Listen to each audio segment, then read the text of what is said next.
ونشهد رسوله اللهم صل وسلم وبارك عليه وعلى آله وأصحابه أجمعين. يا أيها الذين آمنوا اتقوا الله حق تقاته ولا تموتن إلا وأنتم مسلمون.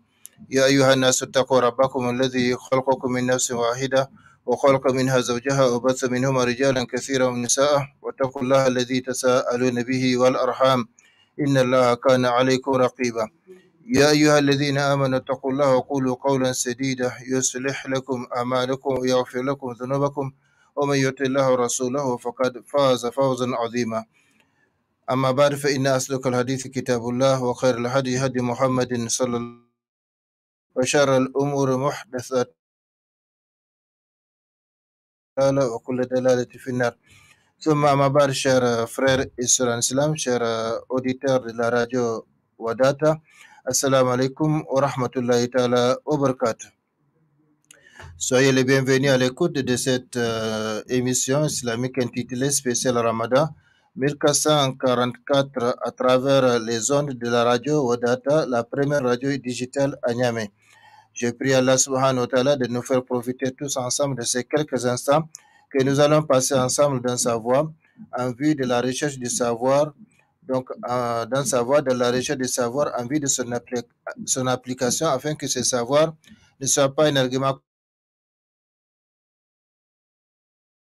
Rencontrerons notre Seigneur Allah subhanahu wa ta'ala yawma la yanfa'u malun wala banun illa man ata Allah bi qalbin salim, jour où ni bien ni enfant ne seront d'aucune utilité hormis pour celui qui regagne son Seigneur avec un cœur saint.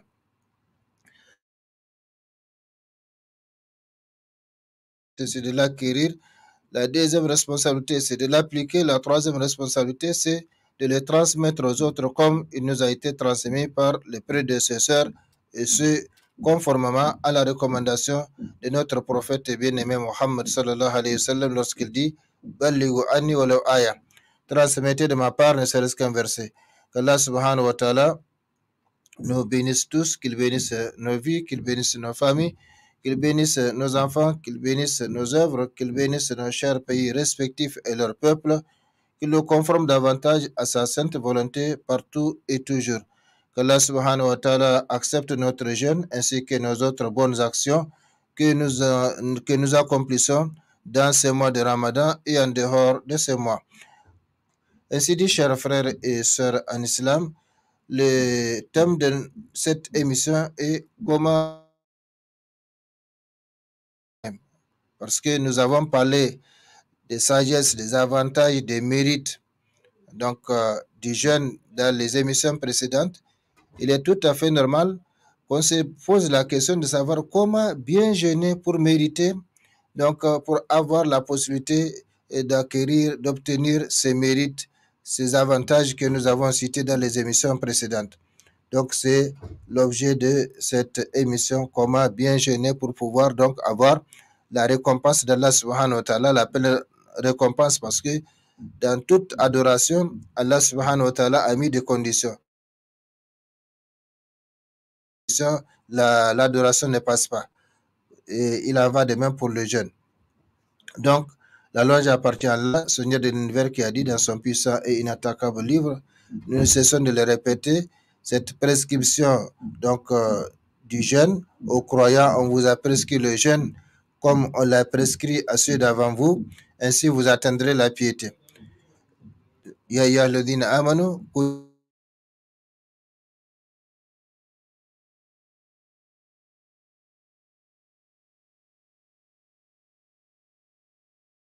associés et que Mohammed sallallahu alayhi wa sallam est son serviteur et son envoyé.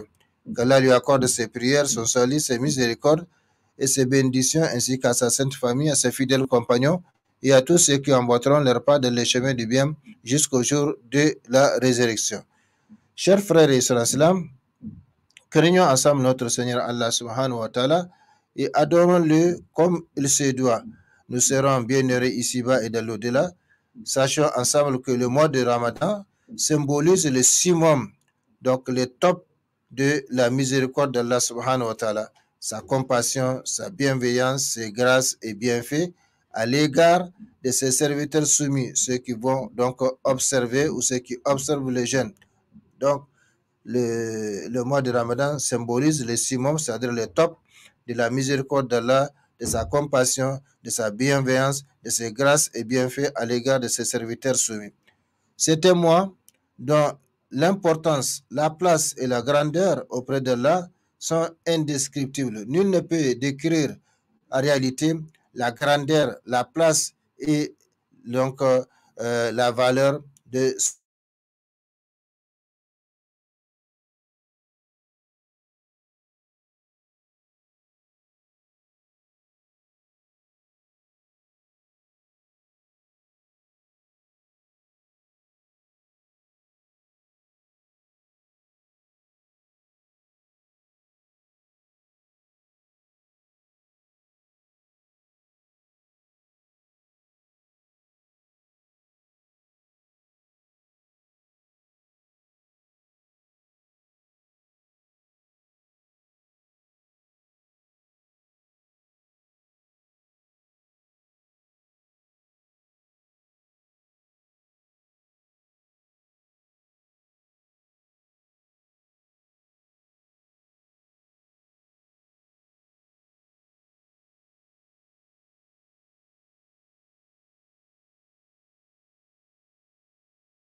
que le jeûneur mange dans le cadre du jeûne. Si on mange à l'aube sans l'intention du jeûne, c'est une simple nourriture, c'est un simple repas comme tous les autres repas. Mais ici, le sourd, c'est qu'on le prend, on le mange avec l'intention d'observer le jeûne. Et c'est ça, donc, par définition même, le jeûne, c'est de l'abstention, l'abstinence, donc, de manger, de boire et de commettre certains interdits de l'apparition de l'aube au coucher du soleil avec bien sûr l'intention du jeûne. Donc il est recommandé aux musulmans jeûneurs de prendre le repas de la nuit avant l'apparition de l'aube, aussi infime soit-il, car c'est un repas béni, comme l'a dit le prophète sallallahu alayhi wa sallam. C'est un repas béni, c'est aussi un repas qui aide le musulman à supporter donc la peine de la faim, de la soif, surtout comme nous allons le voir quand il retarde jusqu'au donc à quelques minutes avant l'apparition de l'aube, parce que en faisant cela, nous allons voir la sagesse contrairement à ce que font beaucoup de gens qui mangent depuis 3 heures du matin ou 4 heures du matin et qui déjà au matin se trouvent avec le ventre presque vide, avec déjà le ventre presque vide, affamé. Alors que nous allons voir qu'il est recommandé de retarder ce repas, le repas de l'aube, et bien pour pouvoir aborder donc la journée avec force. Donc, il est recommandé aux musulmans jeûneurs de prendre le repas de la nuit avant l'apparition de l'aube, aussi infime soit-il, quelle que soit la quantité. Nous allons voir, même si c'est de l'eau. Donc, parce que c'est un repas béni, comme l'a dit le prophète sallallahu alayhi wa sallam, celui-là qui ne parle pas en l'air, tout ce qu'il dit depuis qu'il a été chargé de transmettre cette religion, eh bien, c'est de l'inspiration, c'est de la révélation. In huwa illa la yantiqu anil hawa in huwa illa wahyuha. Donc, il ne parle pas en l'air, nous, ni sous l'effet de la passion. Et tout ce qu'il dit, tout ce qu'il fait, tout comportement qu'il observe depuis qu'il a été chargé de transmettre cette religion à l'humanité jusqu'à sa mort, eh bien, c'est de l'enseignement. Sa parole est un enseignement, son silence même est un enseignement, parce que la définition de la sunna, il y a une partie qu'on appelle as-sunnatu at-taqririya. Donc, la sunna qui consiste par la sunna par le cautionnement. le prophète sallallahu alayhi wa sallam voit l'un de ses compagnons accomplir une chose ou dire une chose et qu'il se tait, cela veut dire qu'il agrée. S'il n'agrée pas, il ne va pas se taire. Donc, depuis qu'il a été chargé de transmettre cette religion aux gens, eh bien, tout ce qu'il fait, c'est de l'enseignement pour nous. Ses paroles sont un enseignement, ses gestes sont un enseignement, son silence est un enseignement, ses comportements est un enseignement, constitue un enseignement. Par conséquent, tout ce qu'il dit, tout ce qu'il fait, c'est de l'enseignement. Il nous dit, sallallahu alayhi wa sallam, tasahharu, tasahharu fa inna fi sahur baraka, rawahul al-Bukhari. Donc, prenez le repas de l'aube, car il est une bénédiction. Il est une bénédiction rapportée par al-Bukhari et Muslim. Donc, vous voyez, les prophètes les qualifient, ce repas de l'aube, ils les qualifient donc de bénédiction, de béni, c'est un repas béni. Donc, tasahharu fa inna fi sahur baraka. As-sahur, c'est le repas. As-suhur, c'est le temps. Donc, c'est-à-dire l'équivalent qu'on traduit par l'aube. Tandis que as-sahur, c'est le repas qu'on mange, qu'on appelle donc sahur. Et le prophète dit que dans ce repas-là, il y a une bénédiction. Et quand il y a une bénédiction, celui qui mange cette bénédiction il devient béni par la volonté d'Allah subhanahu wa ta'ala. Et dans un autre hadith, le prophète sallallahu alayhi wa sallam a dit Inna Allah ja'ala al-barakata fi sahur wal kayl. Certes, Allah a mis la bénédiction dans le repas de l'aube que l'on mange pour le jeûne et dans la mesure. Donc, le fait de mesurer, que ce soit quelque chose de le matériel, donc les céréales ou les tissus, donc la mesure, eh bien, le poids ici, c'est-à-dire peser quelque chose pour le vendre comme on vend des céréales par kilo, on vend des tissus par kilo ou par mètre, et bien, tout ça, c'est la mesure. Donc, le prophète sallallahu alayhi wa sallam nous fait savoir que Allah a mis la bénédiction dans le repas de l'aube que l'on mange, comme je l'ai dit, dans le cadre du jeûne. Si on mange, on mange à l'aube, mais pas avec l'intention du jeûne, eh bien, ça n'a pas la même portée, ça n'a pas la même bénédiction que le repas que l'on prend dans le cadre du jeûne. Donc, certes, Allah a mis la bénédiction dans le repas de l'aube que l'on. En outre, le prophète sallallahu alayhi wa sallam a précisé que ce repas est une distinction entre le jeûne islamique et celui des gens du livre, c'est-à-dire les juifs et les chrétiens. Donc, pour se démarquer du jeûne des autres confessions et observer un jeûne islamique, l'islam nous recommande de manger ce repas, de prendre ce repas, quelle que soit la quantité, et cela alors. Le prophète sallallahu alayhi wa sallam nous dit Faslu ma bayna siyamina wa siyami ahl al-kitab aklatu sahar. Donc, la différence entre notre jeûne et celui des gens du livre est le repas de l'aube. Le repas, donc, as-sahar, c'est l'aube. C'est la différence entre notre jeûne et celui des gens du livre et le repas de l'aube rapporté par Muslim. Par conséquent, il ne faut pas laisser ce repas, quelle que soit la quantité, quelle que soit la nature de ce que l'on mange, eh bien, c'est une bénédiction. Et quand on dit bénédiction de Allah va faire en sorte que cette eau bénie apporte sa contribution dans le maintien donc du jeûne et du serviteur durant toute la journée. Par conséquent, il ne faut jamais laisser le repas de l'aube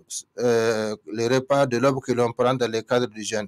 Donc, le prophète sallallahu alayhi wa sallam précise que la différence entre notre jeûne et celui des gens du livre est le repas de l'aube. Rapporté par Muslim, il s'avère donc que les musulmans veillent à la prise de ce repas, ne serait-ce que de l'eau, à défaut d'autre chose. Donc, même si on n'a pas une nourriture quelconque précise à manger, eh bien, même si c'est de l'eau, il faut la prendre, il faut la boire à l'aube avec l'intention du jeûne et ça entre donc dans le cadre de la bénédiction. À ce moment, l'eau que nous buvons devient bénie ou le repas que nous mangeons devient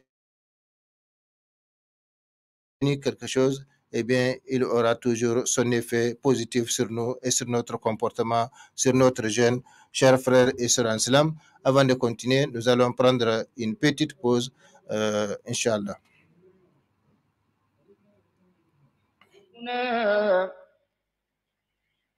إلى ارتحالي يوم السبت والآحاد واشهد بحبك حب الذات يا آمالي وكن حبيبي يوم الهول والكبد إني أحبك يا شهر. Chers frères et sœurs en islam, nous continuons notre thème, à savoir comment bien jeûner pour avoir donc toutes les bénédictions que nous avons décrites, tous les mérites que nous avons décrits lors des émissions passées, les avantages du jeûne, etc. Comment bien jeûner pour mériter tout cela. La différence entre notre jeûne et celui des gens du livre, donc, est le repas de l'aube, dit le prophète sallallahu alayhi wa sallam dans un hadith authentique rapporté par Muslim. Il s'avère donc que les musulmans veillent à la prise de ce repas, ne serait-ce que de l'eau, à défaut d'autre chose. Donc, même si on ne trouve pas de quoi manger, eh bien, il faut boire de l'eau. Il faut boire de l'eau avec l'intention, bien sûr, du jeûne. Et comme ça, cette eau sera bénie par Allah subhanahu wa ta'ala et ça nous permettra donc de tenir. Le prophète sallallahu alayhi wa sallam en effet dit, As-sahuru aklatu barakatin, fala tad'uhu, walau an yajra'a ahadukum jur'atan mimma, فإن الله وملائكته يصلون على المتصحرين أو كما قال صلى الله عليه وسلم في الحديث الذي رواه أحمد. Donc le repas de l'aube est un repas béni. Donc vous voyez bien comment le prophète le qualifie. Le repas que l'on mange dans le cadre du jeûne. Le repas, ne le laissez pas, ne serait-ce qu'une gorgée d'eau que l'un d'entre vous boive. En effet, Allah et ses anges prient sur ceux qui prennent le repas de l'aube, bien sûr, comme je l'ai dit, dans le cadre du jeûne. Donc, dans le cadre du jeûne, le hadith est rapporté par Ahmad. Par conséquent, comme je l'ai dit et répété, le repas de l'aube dans le cadre du jeûne est un repas béni et on doit y veiller, on doit le prendre, même si c'est de l'eau à défaut d'autre chose. Il est conseillé de le prendre tardivement avant l'apparition de l'aube. Donc, contrairement à ce que font certaines personnes, certains musulmans, qui mangent depuis 3 heures du matin ou 4 heures du matin et qui peuvent même rater la prière du Fajr à son temps, eh bien, il est conseillé de prendre le repas de l'aube, le suhour, donc très tardivement, pour que dès qu'on finisse de manger, on s'apprête directement, si on n'est pas déjà prêt, c'est-à-dire on a déjà mangé avec les ablutions, de sorte que si on termine, on enchaîne directement avec la prière du Fajr. Et c'est comme ça, on ne retourne pas ronfler au lit pour rater par la suite la prière du Fajr, qui est une obligation pour les hommes à accomplir dans les mosquées et pour les femmes de leur maison, même si la mosquée n'est pas interdite pour elles. Mais l'essentiel, c'est d'accomplir la prière à son temps, car c'est la meilleure chose, comme le prophète sallallahu alayhi wa sallam l'a indiqué. Donc, la meilleure adoration, c'est accomplir une adoration ou la prière à son temps. Donc, il est conseillé de les prendre tardivement avant l'apparition de l'aube, afin que l'on enchaîne directement avec la prière du Fajr. Deuxième chose, comment bien jeûner? Donc, après le suhour, comment passer maintenant la journée avec le jeûne? Maintenant, on a mangé le repas de l'aube, on a prié la prière du Fajr, donc on est déjà dans le jeûne et cela continue jusqu'au coucher du soleil. Jusqu'au coucher du soleil, on est donc en adoration connectée à Allah subhanahu wa ta'ala. Une fois que le musulman a mangé son repas de l'aube, il doit se préparer pour la prière du Fajr qu'il doit observer en commun dans les mosquées d'Allah subhanahu wa ta'ala avec les autres musulmans. C'est pourquoi il est préférable de prendre ce repas tardivement avant l'apparition de l'aube ou avant le dernier appel à la prière dans lequel le muezzin dit As-salatu khayrun minan nawm. As-salatu khayrun minan nawm, ça veut dire la prière est meilleure que le sommeil. Et ça, c'est en tout temps que le muezzin le dit. Dans les derniers appels à la prière du Fajr, on dit As-salatu khayrun minan nawm, la prière est meilleure que le sommeil, car cela permet de ne pas dormir. Donc, le fait de prendre le repas de l'aube pour les jeunes, tardivement, cela permet de ne pas dormir et donc avant l'accomplissement de la prière du Fajr qui est une obligation. Par conséquent, dès qu'on finit de manger, on enchaîne avec les préparatifs pour la prière, ou si on est déjà prêt, eh bien, on va directement à la mosquée, prier de raka, attendre l'imam pour accomplir donc les premiers devoirs parmi les 5 devoirs quotidiens, parmi les 5 prières quotidiennes qu'Allah subhanahu wa ta'ala a prescrites pour les musulmans. Donc, cela permet de ne pas dormir et contrairement à ce que font beaucoup de gens, qui se remplissent le ventre 1 ou 2 heures, voire plus, avant l'apparition de l'aube, puis retournent au lit pour ronfler jusqu'à l'heure d'aller au travail. Oui, l'heure d'aller au travail ne les échappe pas, ou ils ne les ratent pas, ou ne la ratent pas, mais ils peuvent rater la prière à son temps et selon ses conditions. Et ça, c'est pas vraiment conseillé, c'est déconseillé, c'est même interdit en tout temps et en tout lieu pour les musulmans. Mais cette interdiction devient plus accentuée pendant le mois de Ramadan, ce mois d'activité, ce mois de concurrence de l'accomplissement des bonnes œuvres. Donc, il faut faire attention parce que nous sommes à la fois dans la période des grâces d'Allah subhanahu wa ta'ala, des bienfaits d'Allah subhanahu wa ta'ala, des particularités du mois de Ramadan, mais en même temps, c'est une période de test, c'est une période d'examen. Nous sommes en examen. Est-ce que nous allons réussir sur tous les différents aspects donc, qui composent le jeûne, comment observer les jeunes, comment se comporter? Est-ce que nous allons donc réussir dans tout cela? Parce que la récompense pleine et entière du jeûne dépendra du jeûne là selon donc les exigences islamiques. Or, manquer à la prière dans les mosquées est interdit aux hommes en tout temps et en tout lieu pour les musulmans. La prière s'accomplit pour les musulmans dans les mosquées. L'interdiction devient plus stricte dans le mois de Ramadan, qui est un mois d'effort et d'adoration. En effet, la prière en commun dans les mosquées est obligatoire pour les hommes. Après avoir accompli la prière de l'aube, le jeûneur doit veiller le long de la journée à ne pas commettre les actes qui annulent son jeûne, et ceci se résume comme suit. Donc, comme je l'ai dit, le jeûne est un privilège, mais aussi un test, un examen que nous observons. Après avoir mangé son repas de l'aube, après avoir prié la prière du Fajr, eh bien, il y a soit on reste à la mosquée faire les dhikr jusqu'à ce qu'on appelle au lever du soleil, shuruq, on prie 2 rakas avant de sortir. Eh bien, à ce moment, on acquiert de la récompense comme celui qui accomplit un pèlerinage donc, qui a été accepté. Et ou bien on retourne à la maison faire ses dhikr ou bien dormir jusqu'à l'heure du travail. Tout cela, c'est pas donc interdit. Mais strict donc des exigences du jeûne pour que ces jeûnes-là soient bien observés et pour que nous puissions donc avoir la récompense décrite dans les émissions précédentes concernant les mérites du jeûne, ses avantages, ses bénédictions, etc. Donc, après avoir accompli la prière de l'aube, le jeûneur doit veiller le long de la journée à ne pas commettre les actes qui annulent son jeûne. Et ceci se résume comme suit. 1.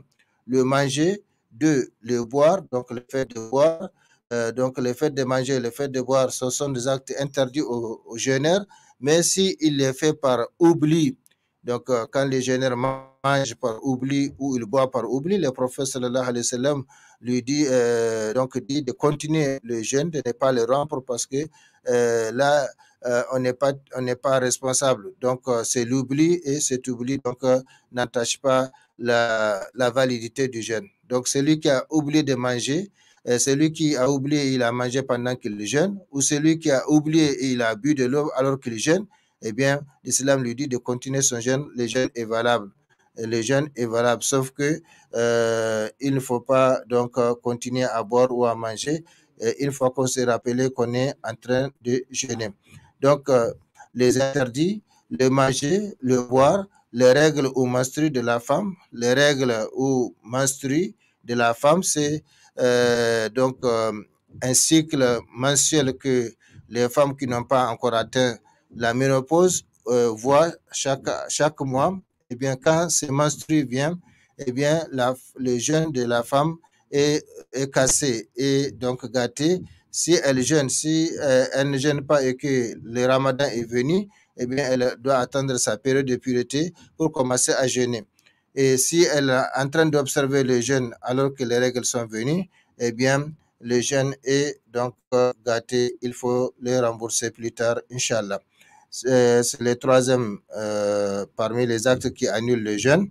Les règles ou menstrues de la femme, donc le cycle menstruel de la femme, ça c'est indépendant de sa volonté. Tandis que le manger, on peut boire donc par oubli ou comme font les enfants, c'est-à-dire on peut se cacher d'Allah subhanahu wa ta'ala. Et c'est pourquoi le jeûne est venu justement pour nous apprendre la crainte d'Allah subhanahu wa ta'ala, la piété, de sorte que nous avons la nourriture avec nous, mais on ne la mange pas parce que nous sommes conscients que Allah subhanahu wa ta'ala nous voit, nous sommes conscients que Allah subhanahu wa ta'ala connaît nos actes, nos paroles, nos comportements, mais je dirais même nos pensées et imaginations, sauf qu'il ne nous tient pas rigueur pour nous et nos imaginations tant qu'elles ne sont pas traduites par la parole ou par l'acte ou par le comportement. Ça, c'est le troisième acte qui annule donc le jeûne, les menstrues de la femme. 4, le louchi, ou c'est le sang de l'après-accouchement. Là aussi, c'est indépendant de la femme. La femme peut commencer son jeûne et puis l'accouchement vient. Eh bien, quand l'accouchement vient, le jeûne est gâté et c'est ça, l'attente qu'elle le voit, eh bien, elle est donc exemptée de la prière, elle est exemptée du jeûne jusqu'à ce qu'elle soit dans sa période de pureté. Cinquième acte qui peut annuler le jeûne, le vomissement volontaire annule le jeûne. Et il incombe à celui qui fait cela de rembourser ce jour par un autre. Mais celui qui vomit involontairement, son jeûne est normal et il ne doit rien comme remboursement. Donc, le vomissement volontaire annule le jeûne, tandis que le vomissement involontaire n'entache pas le jeûne. 6. Tout ce qui tient lieu de manger ou de boisson, tel que le sérum qui tient lieu d'aliments pour le malade ou le sérum glycosé et autres, donc les sérums nutritifs. Donc, il y a des malades qui ne peuvent pas manger, qui ne peuvent pas boire, vu la gravité de leur état, eh bien, on passe par l'injection pour les alimenter, pour les nourrir, eh bien, ces genres d'injection eh bien, rend le jeûne. Par conséquent, le malade remboursera plus tard, Inch'Allah. Et parmi donc, les gens qui sont tenus de rembourser plus tard, il y a les malades dont on espère la guérison, tandis que le malade dont on n'espère pas la guérison, comme celui qui atteint d'un certain type de diabète à un certain stade, eh bien celui-là, il compense à la place de chaque jour de jeûne, il va nourrir un pauvre. Mais quant au malade dont on espère la guérison, eh bien, il attendra donc la guérison pour rembourser plus tard durant les 11 mois de l'année qui viendront après le mois de Ramadan. Les chers frères et sœurs, le temps consacré à cette émission tire à sa fin, à savoir notre thème comment bien jeûner pour donc mériter tous les mérites que nous avons cités, les avantages et la récompense due au jeûne. Septième chose, la masturbation, c'est-à-dire le fait de faire sortir le liquide spermatique par un moyen quelconque, tel que la main, le baiser, le toucher ou autre. Celui qui les fait, la saignée volontaire qui fait perdre beaucoup de sang, susceptible d'influer sur le corps du jeûneur. Mais quant au saignement du nez, au sang qui sort en toussant, au sang qui coule d'une plaie, au sang qui prie pour un examen médical, sang ne rompt pas le jeûne. Chers frères et sœurs, donc nous arrêter au niveau de ces 8e interdits, parmi les actes interdits aux jeûneurs pendant la journée. Nous continuerons Inch'Allah les thèmes au cours des émissions à venir. Allahumma rabbana taqabbal minna innaka anta as-sami'ul alim wa tub alayna innaka anta at-tawwabur rahim. Allahumma izz al-islam wal muslimin fi kulli makan wa waffiqna da'iman lima tuhibbu wa tarda min al-aqwal wal af'al wal ahwal bi rahmatika ya arhamar rahimin. Allahumma salli wa sallim wa barik wa an'im ala abdika rasulika Muhammad wa ala alihi wa ashabihi ajma'in. Subhana rabbika rabbil izzati amma yasifun. Salamun al mursalin. Walhamdulillahi rabbil alamin. Wassalamu alaikum wa rahmatullahi ta'ala wa barakatuh. أحبك يا